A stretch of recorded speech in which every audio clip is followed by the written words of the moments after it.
Hi, welcome everyone. Namaste. And I'm very excited to start this channel and welcome to the first episode of this podcast with emerging thinkers. And before I get into the podcast, I just want to talk about why this channel is called Emerging Thinkers.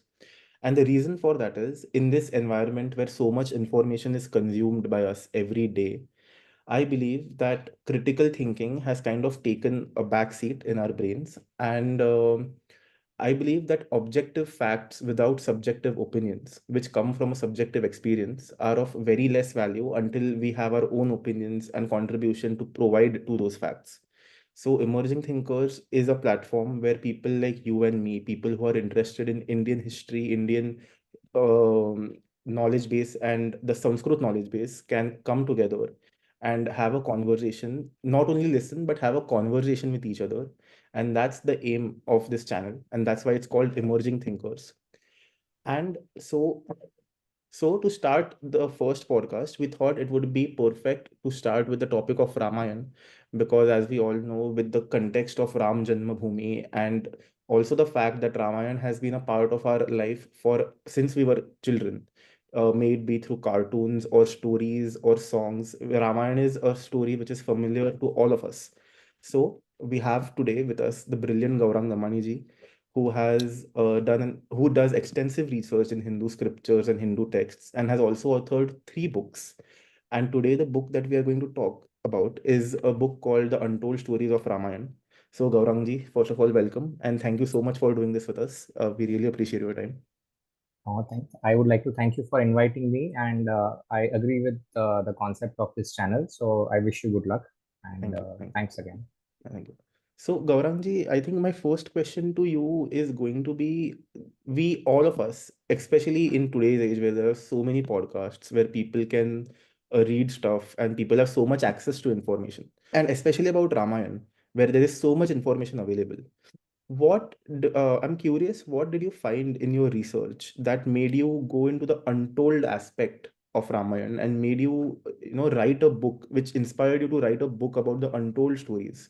So what is it that we as audience you thought we do not know and you need to tell that to us? Sure. So we all know that Valmiki Ramayana is the gold standard of Ramayana, but there are many allied scriptures which also talk about the stories of Ramayana. So, for example, Parashar Samhita or Skanda Puran or Bhagavad Puran or even Vyasji's Mahabharat, they all have the stories of Ramayana embedded in it, because Ramayana is integral to our culture and our Sanskriti, as we say it.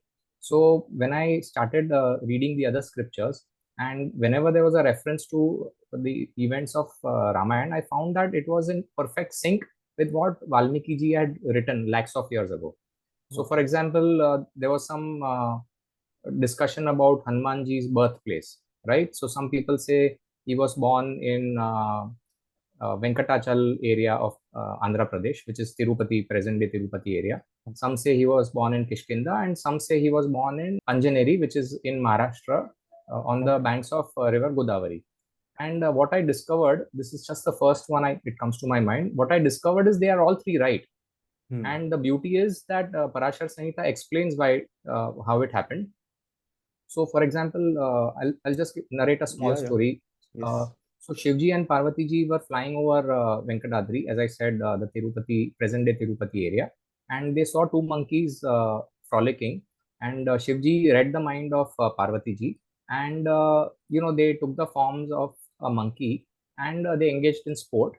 And the virya of Shivji was accepted by Parvati ji, but it was so fiery that she could not handle it, and the seed which was combined, she gave it to Agni Agni Dev, who's the demigod of fire, and he also could not handle it, and he gave the seed to Vayu, and Vayu is, as we all know, the demigod of air, and Vayu Dev flew across, and he gave the seed of Shivji and Parvati ji to a monkey lady who was doing tapasya to beget a child, and that lady was none other than Anjani Devi.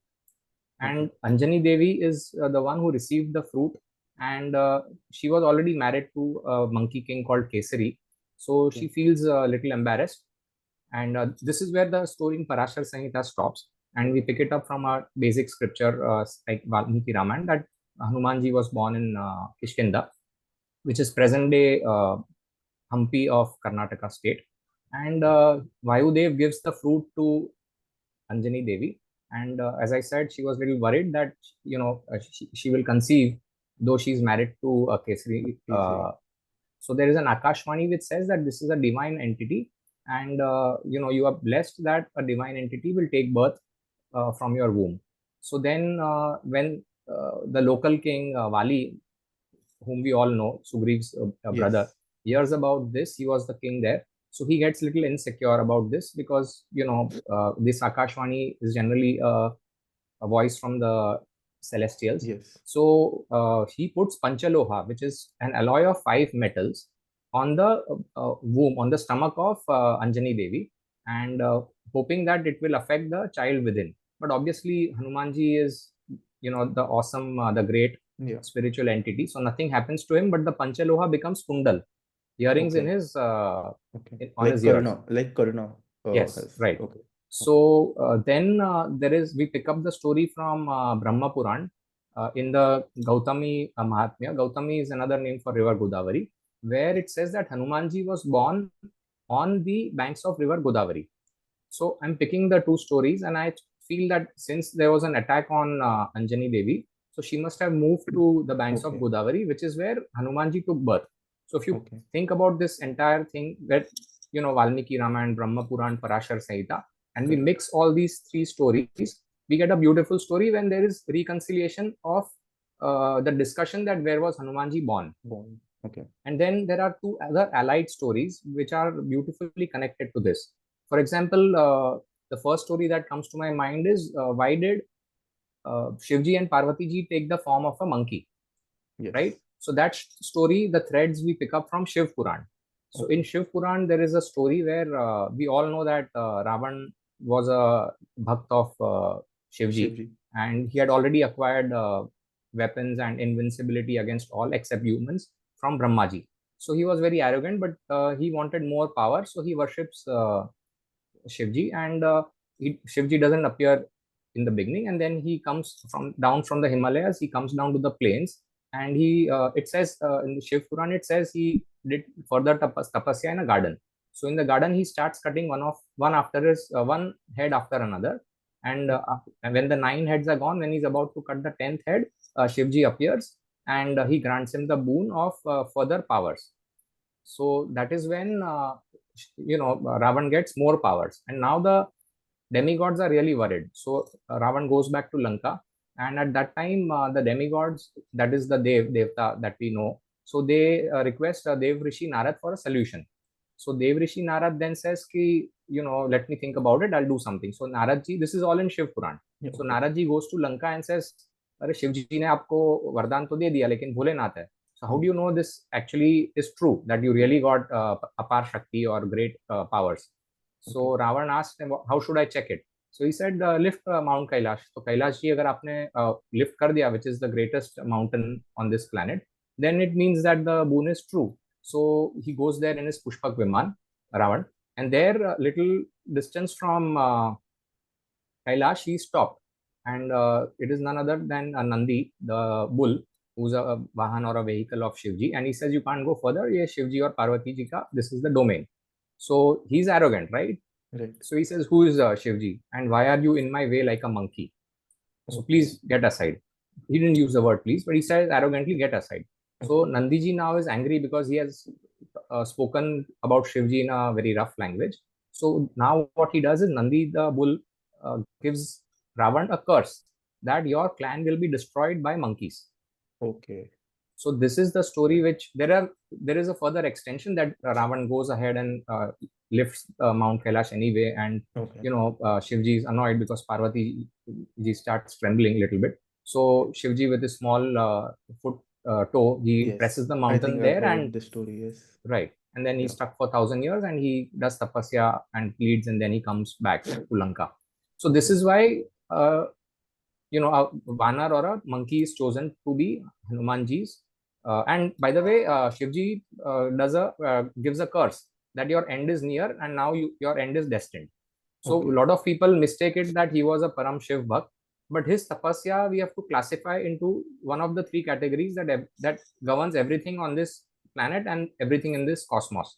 That is Sattva Gun, Rajas Gun, and Tamas Gun. Yeah. So tamas is the tamasic characteristics of any person or entity. So, Gaurang Ji, sorry, just to interfere here, Yes, yes, please. for our audience, how would you define tamasic for people, like how exactly? Because my understanding of tamasic is that it is resistance or the inability or the unwillingness to move. So Rajas is the constant flow. Maybe we can Yes, call it potential yes, energy, correct. and Satvik is the fire, right? So my understanding is a little different. So Okay. what I've read and all the scriptures, name it any scripture, Bhagavad Gita maybe, Krishna Bhagavan talks extensively about the three gun. Okay. So the tamas gun that you talked about is the gun of idleness, wickedness. So idleness meaning even like laziness, Lazy. uh, wickedness or evil thoughts. So you can call it inertia, for example, in today's Yes, modern in one, language. yes, you can say inertia, and Yeah. also the wickedness.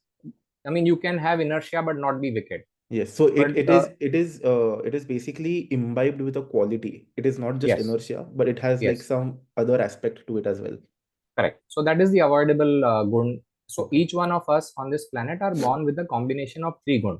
Okay. So anyone who knows a little bit of engineering knows that a color TV has only three primary colors: Yes. RGB, red, Yes. green, and blue, and Yes. all the other colors are derived from it.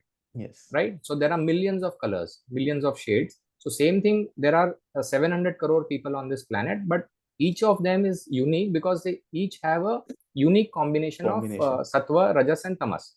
Okay. So that is why each one is different. So now what you said about rajas is activity. So that is the rat race that we are in, or even regular activity. Yeah. And it is not looked down upon, because in Yeah. grihastashram, if you don't indulge in activity to earn money or provide a living for your Yeah. family, then you are doing injustice. You are not performing a dharma.